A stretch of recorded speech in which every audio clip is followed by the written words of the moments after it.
Welcome to Jelly Trumpet!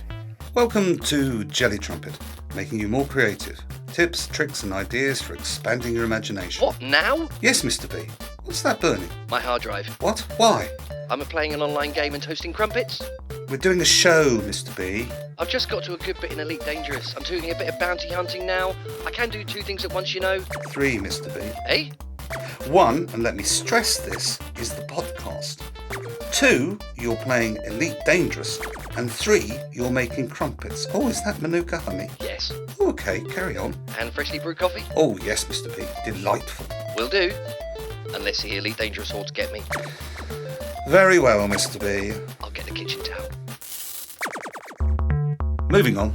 Welcome to Jelly Trumpet, making you more creative. Tips, tricks and ideas for expanding your imagination. Today, we're going to be talking about... What's that, Mr. B? That's the Star Troopers, Jim. They're not coming here, are they? I mean the No, Jim, they only exist on YouTube. I do apologise. Thank you, Mr. B. Today we're in Hemel Hempstead, Hertfordshire. If you know Hemel, we're overlooking the Jellicoe Water Gardens. Mr. B, what are all those metal boxes lined up symmetrically? Cars, Jim. That's the car park. And that? That's the water gardens. I see. And that? That would appear to be a Viking longboat with a dragon beast on the prow. Marauders? Marauders in Hemel? Surely not. What are they carrying? That would appear to be flat pack furniture. The ruthless bastards. That's Hemel under Dane rule for at least a fortnight. Coming up on Jelly Trumpet! You are your own medicine. An exercise to try at home. Challenge Jim. Silly, silly, silly things. And our guest spot featuring David Officer. Sponsored by Conversion Detectives, the really creative digital marketing agency. Search Conversion Detectives. You are your own medicine. You are your own medicine. Being your own medicine means recording what works for you in a journal. It's self-coaching, really, because only you can make yourself more creative. It's the foundation for everything you learn about your creative world and how you work best. So write down what you're doing to come up with that idea, what puts you in the right frame of mind for creating. Write down what happened after every creative session. Ask yourself questions about how you can improve and stretch your creative mind. So write up a debrief after every project and look for the patterns. It could be something simple like the music you listened to, the people you were with the day before. It could be an emotion. If it's an emotion, what exactly provoked that emotion? Use the emotion, not the provocation. When I was writing sitcoms for competition, I would write out one of my favourite sitcom episodes, literally type it out word for word. I learned so much from that exercise. I learned more than watching, I learned more than reading the script. I then took my characters, and I had the same amount on the script, and transposed them onto the plot of that episode. Oh, it taught me so much.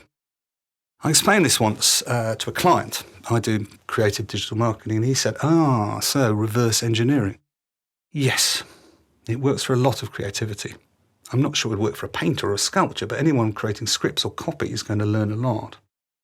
I also remember watching an episode of QI, and Stephen Fry was talking about typing out P.G. Wodehouse novels. He said it was for the fun of typing, but I'm not so sure. I think he so admired P.G. Wodehouse, and he wanted to write like him. He's done all right, hasn't he? Yeah. So, a takeaway. Think of your favourite artist, writer, film. Now, if it's a series, which episode gives you the most joy, which scene excites you or pleases you the most? Get the script, copy it. Now use your creations and transpose them onto that script. You are going to shortcut your creative process. And don't forget to record all this in your medicine journal.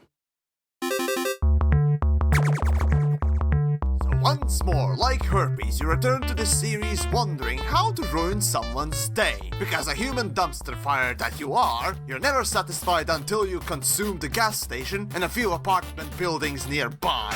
That is to say, you provide the good and kind folks in them forums with something to unload their bile on. Who was that? The Yamix. He does walkthroughs of games on YouTube. He's funny. Yeah, he's great. I like the way he's taken a medium like video games and put his own original thought into it. Plus, he's a funny sort. Yeah, he's very funny and very salty. Now, where were we? Hemel. Are the Vikings still here? Looks like they're handing out meatballs and lingonberry sauce. Yummy. No good will come of it. You're right. The whole of Hemel will be satisfied after a Scandinavian meal and will doze till morning. Meanwhile, the Danes will ransack Holland and Barrett and carry off all their honey. Jim, have another coffee, mate. Oh, thank you, Mr. B. Challenge at home. This episode's challenge for you at home is patterns. So I want to try to gather my thoughts on how creativity works. It is finding the pattern and then breaking that pattern, then realising that that in itself is a pattern. Then I had a cup of tea. Much too much thinking then. So where are the patterns in your work? What are they? Write them down. Break this pattern. Now, here's something that works if you're stuck. What would normally follow? That's useful to ask yourself when hung up on trying to be clever and really original, because you can be there for hours. We, as creative types, are afraid of being predictable. So write the predictability out of your medium or your business. Now you have a pattern. Now you can subvert that pattern. Here we go. What is the problem? So try this. Take a piece of paper and make 3 columns and label them plus, minus, interesting. What are the pluses for this problem? What are the minuses? Everything else of note you put in the interesting column. Now you have your usual patterns. You have an overview. Has it led to a change of perspective? Has it made you think in another direction, from another angle? Is the problem and its solutions exhausted? Here's one of the biggest keys I know to writing. You are asking the wrong questions. That's a block. Change the questions. Ask someone else to ask you a question. Google it and have a look at what Google suggests. Make the question random. And at the end of this episode, we'll talk about an online tool that might help here.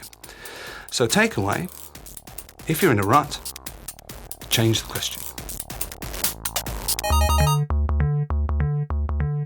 Mr. B, I've been scrolling through Facebook and I wouldn't do that, Jim. Why is that? Well, it's not reality, is it? They're real people? It's an algorithm showing you a pattern of their making, not what people are. Oh, what about the pasta recipes and the videos of penguins hopping downstairs? Which is precisely 8.7% of what you see. You've been gamed, mate. Ah, so? Might be an idea to get some fresh air. With the aroma of a good Colombian Americano? Exactly. Creative heroes. My creative hero in this episode is a little obscure, and they're called Kneehigh Theatre. I came across them years ago, because I went on a writing retreat for physical theatre. I wasn't even sure what physical theatre was at that stage. Well, it's making performance from physical disciplines. So some companies do a lot of stuff that is dance-based, others use circus skills, yet others are mime-focused, if that's a thing that still exists. Kneehigh are different. They do theatre from everything. Anyway, in a barn in Devon, it was so dark I thought the moon had been switched off. And there we were, late into the night, doing a lot of improv. We made costumes out of newspaper. We made music from non-instruments and fell in love with devising theatre. Flash forward a number of years, and I'm involved with a show they did based on a Hans Christian Andersen story, The Red Shoes.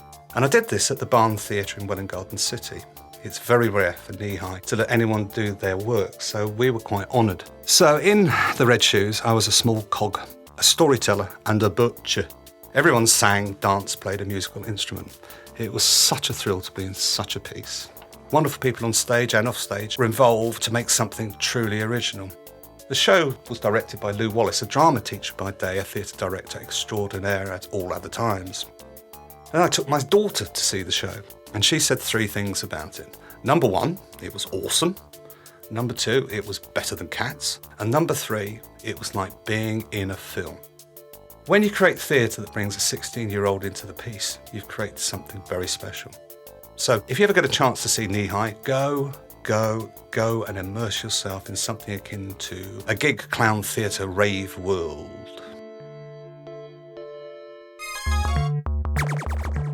If you could be any animal at all, what would you be? I'd be an eagle owl, Jim. An eagle owl called Emile. I see. And would you speak French? Mais oui. Would you be ferocious? Bien sûr. and have massive talons. For perching on the heads of people who promote prejudice, perhaps. Oui. And what would you say to these prejudiced people? Arrête ça, idiot. I'll get you some feathers. Thank you, Jim. And a cape for your off-duty hours. Like a superhero eagle owl. Exactly. When do I start? Tuesday. Guest spot. On this episode of Jelly Trumpet, we have Dave Officer from Doodle Juice. He's a graphic designer and illustrator. So, what are you currently doing? What are you currently working on? All manner of things. I have projects on from illustration work. I'm doing some web design. There's logos in the pipeline, doing some branding, sort of like visual identity for people. And I am currently starting to build up my own YouTube channel as well, which is, I need to pare back my ideas for that.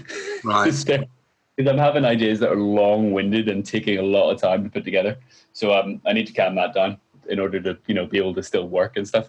But so loads on and all is good. You do quite a lot of stuff on LinkedIn, don't you, with some success, where you show, I like the speeded up animations of you creating a design. Has that, that's been quite successful for you? It has actually, yeah. So all I do with those is record my screen. And some of these things take, quite a few hours to put together. So I would never expect anybody to sit and watch that in real time. So they're all sped up. Yeah. And I try and put some punchy music behind them, so they're quite, so they're entertaining. But I've been doing them for a little while, and they don't often on LinkedIn have really much of a point to them, other than I thought it was a funny idea or yeah. Because I try not to put too much thought into that kind of stuff. So, but anytime I put one of those videos out, I tend to get work off the back of them, because they will spark ideas in other people's heads that they didn't. I quite often get messages from people that go, "You've just given me I woke up this morning not knowing that I needed this, but I've just seen your video. It sparked an idea, and now I want to do this." And the interesting thing about the kind of content that I watch, especially on things like YouTube, I watch other creatives, whether they're artists or musicians or whatever they are, just sitting doing their thing. And purely by that gives me an absolute ton of ideas. And I like the fact that me kind of doing the same is sort of sparking the same sort of thing with other people. Oh yeah, someone had asked me to do their LinkedIn banner for them. Yeah. And she didn't have an idea what she wanted. She just like, just do something, Dave. I trust you. And her profile picture was quite cool. So I said, well, I'd like your profile picture, but I want to kind of caricature it a little bit and give you a blown up head on your tiny body and a slightly bigger, slightly larger features. So if you're okay with me mucking around with your face, we'll do that. And she went, okay, I trust you. It's fine. So I kind of filmed that process. And then had a few inbox messages of people going, I did not know I needed a massive head, but I do. Can you please do me one? That's nice. You're putting out lots of stuff and getting inspiration to other people. And it's bringing in business as well. I mean, that's a win-win for everyone, surely. It is a win-win, yeah. The best thing the thing I've enjoyed most about LinkedIn is it is a complete win-win for me. Because the kind of stuff that I would be doing in my downtime, because I'm a little obsessed with what I do, so I do it a lot. I'd be doing a lot of this stuff anyway, but if I just film it and put it together in a certain kind of way and then stick it out, what I would be doing for my own sort of creative outlet in my own time, I can use to get me work, which is just brilliant. It is a complete win-win, yeah.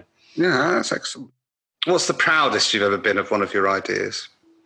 That's a tricky one, because I'm proud in fleeting moments, because I will be proud of something when I've done it, but that will disappear in moments. Right. Like 30 minutes later, I won't like it anymore, which is why I just say things. The second I'm happy with something, go. Yeah, I'm also very odd in the sense that I'm always really cautious about sounding like someone who is arrogant, or like I never take the work that comes my way for granted. I never take a compliment for granted. I never take the skills that I've built up over time for granted.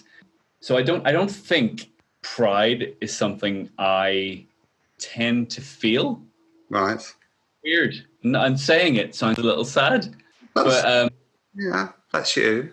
I mean, that's yeah. fair enough. I'm proud when work is delivered and the person that I am working for is absolutely elated with what they've done. I'm proud of the experience they've had more than the work itself. There was one, I designed a logo for somebody, and the nice thing about that is depending on what stage of a business people are at, sometimes they'll get a really cheap one done to begin with, because they don't have much money at the beginning, and that's absolutely fine. There's a market for that. And then they'll wait till they're established a little bit, and then they can spend a bit more money on it when they realize actually it's quite important. Or people do it right at the beginning properly, but it can be that thing that makes everything real. As soon as you have this sort of visual stamp on this brand of yours, it can kind of make everything seem, oh God, this is actually happening. I had one of those moments with the client last year, and I'd sent her the ideas, and she jumped on the phone with me in tears, and happy tears. Happy tears. not the bad kind of tears.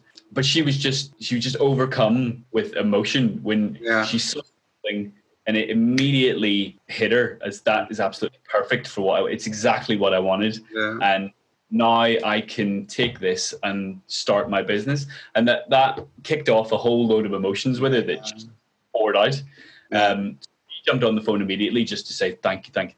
That was sort of like, oh God, I'm actually, even though I'm just pushing pixels around a screen, it can make a real difference to what people are doing. Yeah. So yeah, I suppose in terms of pride, there's probably moments like that. Yeah, wow, that's rather magical.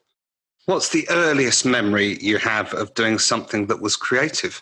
My earliest memory, and I think I was around 7-ish. This was, my parents started buying me comic books. So not the types of Marvel and DC. This is sort of pre that. So really kiddish, cartoony comic book. And I'd started trying to draw them, and I was terrible, but I really enjoyed it. So I was just doodling, and I just kept it up for ages and ages and ages. And I was drawing, it was like a cartoon pig, and I was just literally just copying what I was seeing on this comic book. And everything before that had been trash, and I kind of knew it was. I wasn't drawing rubbish and going, oh, this is good. I knew it was bad, but I still enjoyed doing it. Enjoyed it, yeah. Yeah, and there was one day I drew this pig, and I did it, and I stopped and I looked at it and I went, oh, that's actually, or I think that's the first good one. This is the first one I'm kind of pleased with. And it's something that kind of clicked in my head, and I went, I think I might have actually just nailed this.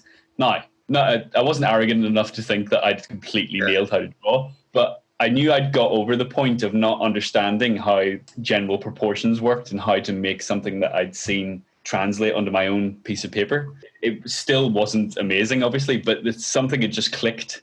I kind of understood how to put things together, and from that point, there was no kind of stopping it. Illustrator extraordinaire. How often do you get a eureka moment, or is everything that you do a matter of graft? No, it's not. I'd say there's a noise I make when the eureka moment comes, but I think it's just like a sharp inhale of breath. I probably have a good one a week where that happens. Yeah. Where I'm like, oh God, when you surprise yourself, you're like, geez, that is happening. They're gonna think I'm something special if I throw that out. It's a good idea. But I probably I'm a big fan of self-deprecation, Jim. So I'm not. I never blow my own trumpet, but I think I have one idea a week where I impress myself. I'm like, oh, geez, that's good, Dave. Have a rest, man. Have a little drink and lie down. That's a good one. The rest is just, sketch. See what you can think of. Especially when it comes to logo design, you have to really, really throw tons and tons of ideas out before you come at a good one. Sometimes I'll get it straight away. I've had a handful of occasions because I normally, when I'm designing logos, I'll put 3 ideas together to show the client, because any more than that is just overwhelming. And I sketch loads to get to those 3. But there's been a handful of occasions where I've come up with an idea and I'm so convinced it's the right one that I don't show them anything else. Or I show them 2 that are absolutely terrible, so they'll definitely go with the better one. Right. But more often than not, I've got to sketch out about 50 little ideas. Really? And is that's wow. Yeah, That must be quite take up a lot of your time. it does. But it's worth it to get it down to, what it needs to be. Yeah, I think with the visual arts, the visual stuff that you're doing. So what's the best thing someone has said to you that kept you going when it was a bit of a struggle? Weirdly enough, I had this same chat with somebody recently, actually. When I was still working full-time for somebody else, doing something completely different than this, something that I'd really fallen out of love with, didn't like it, knew that I wanted to get my own thing going, but didn't quite have the confidence to just go and get it moving. I became obsessed with just reading. So I'd signed up to every blog imaginable. I was reading books. I was listening to endless podcasts, watching endless YouTube videos on how to build your own freelance career and, as a designer or whatever. And I was just consuming so much information, but doing nothing about it. There was never an end goal either. There was never, I'm going to read up as much as I can for the next month and then I'll move. It was just keep reading. Yeah. And at some point I'll know everything and then I can go, which is obviously ridiculous. But the best thing someone said to me that got me out of that, it was one of the blogs that I was subscribed to. I was reading it and I'd been following it for ages, maybe even like a couple of years. It was the most uninspiring article I'd read in a very, very long time. It told me nothing new. It just sounded like drivel, just the same old regurgitated nonsense over and over again. And I got to the end of it and I felt really deflated, as in like, oh God, just wasted 10 minutes on that and I've learned nothing. That deflation in a matter of moments turned to elation when I realized I've probably read enough now and I don't need to read anymore. I can just go. It wasn't necessarily something someone said to me. It was reading something really uninspiring. Yes. Inspiring. That's a really interesting take on it. If a 10-year-old asked you, what one thing would make me more creative, what would you reply? Ooh. If it was a 10-year-old, I would probably say, I'm not a parent, so I don't know how good this information would be. I'd probably say, whatever the hell it is you want to do, just do it. Just try it. Right. So, I don't know if that could be misconstrued by a 10-year-old and they go and jump off a wall. But in other words, specifically about creativity. So yeah, exactly, you're not going to go jump off a wall to be more creative, are they? Because, that's a one-off process. Yeah, so I'd say if you have an idea or something piques your interest, just do it. And if it doesn't work, it doesn't matter.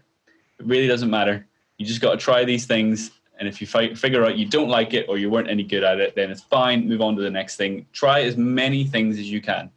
Every little thing that interests you, just run with it.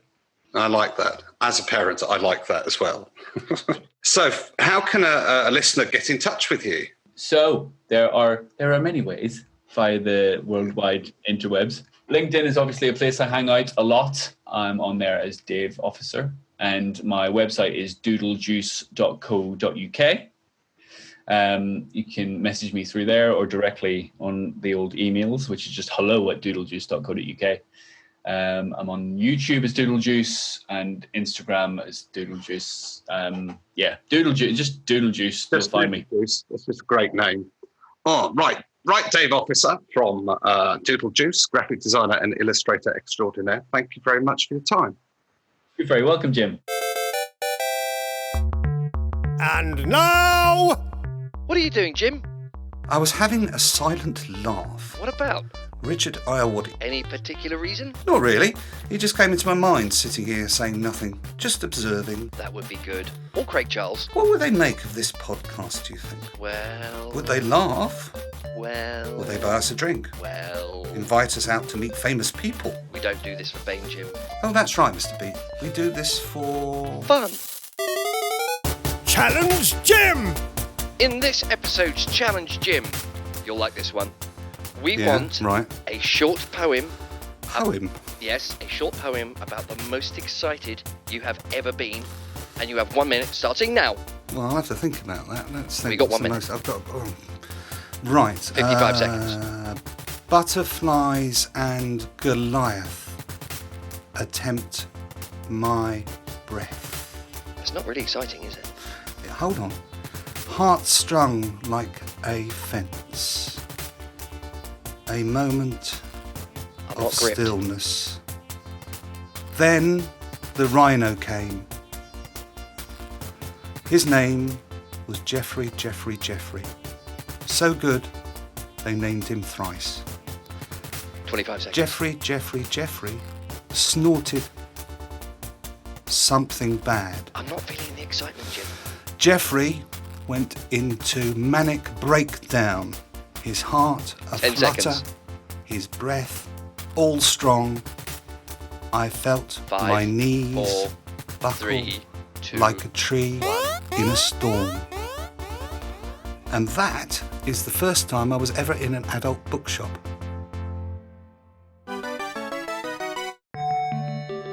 Hot topic! Years ago, I wrote with a friend who I met at a performing workshop in Barnet, and we improvised together in that workshop, and we were totally in simpatico. So we decided to write some TV sketches together.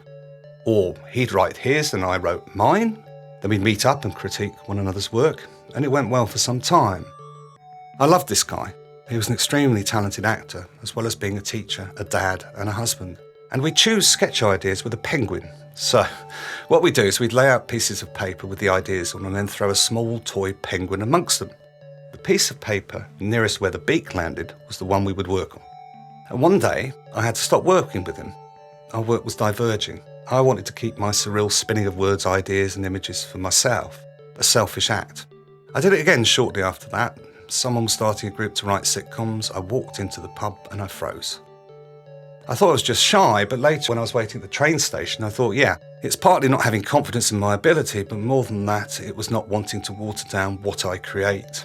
I so desperately wanted people to pick up my work, read it and note, that's just Jim's writing. What can I say? I'm vain and I don't want to compromise my writing. Brothers and sisters, amen.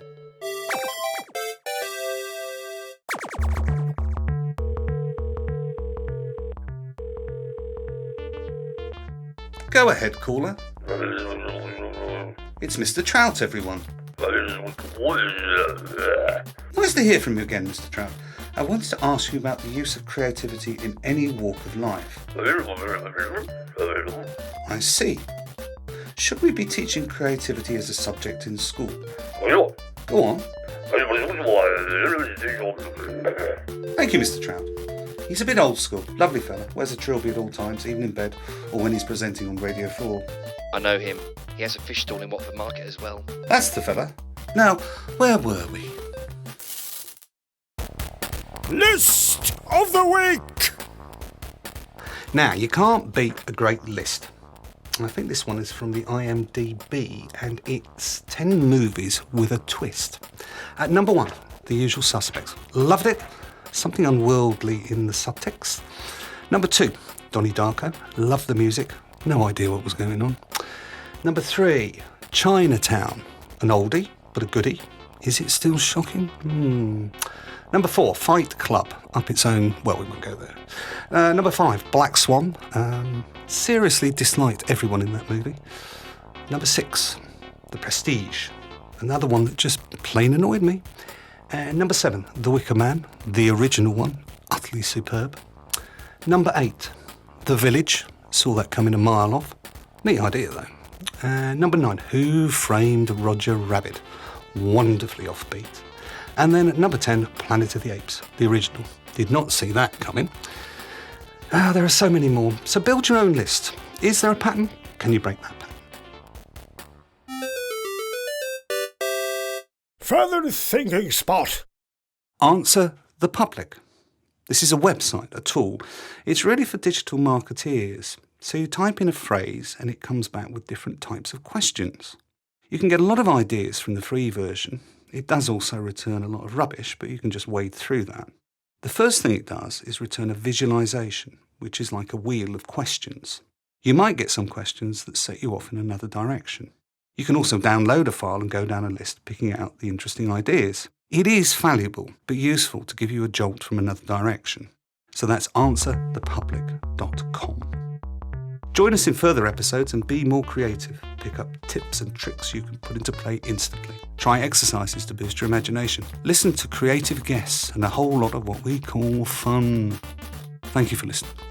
If you have any questions or ideas for Jelly Trumpet, email us, jelly@jellytrumpet.com. That was Jelly Trumpet, making him more creative with Jim Kinlock and Mr. B. Sponsored by Conversion Detectives, the really creative digital marketing agency. Search Conversion Detectives. Now here's Mr. B playing us, Lifeless Angels by We Paint Houses, a melodic rock band. Find them on FaceTube and on Bandcamp.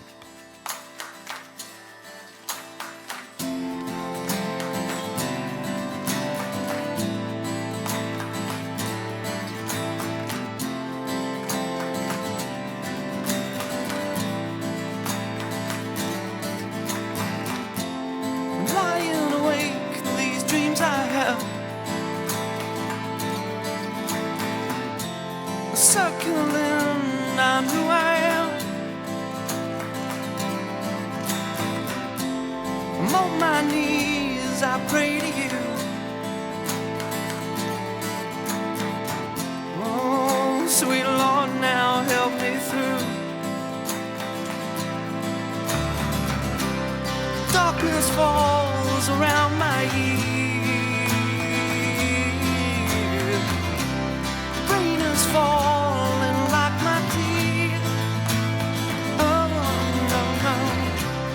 Close my eyes so I can't see lifeless angels in front of me.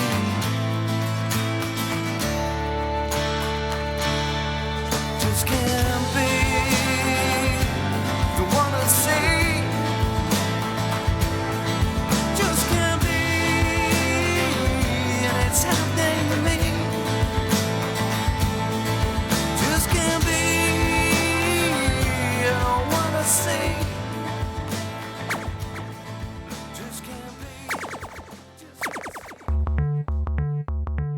Mr. B?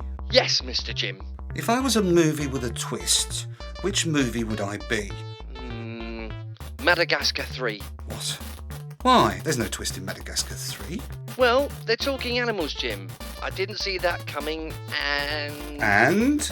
And you're a bit like Alex the Lion, and... And? Your life is a cartoon. Roar!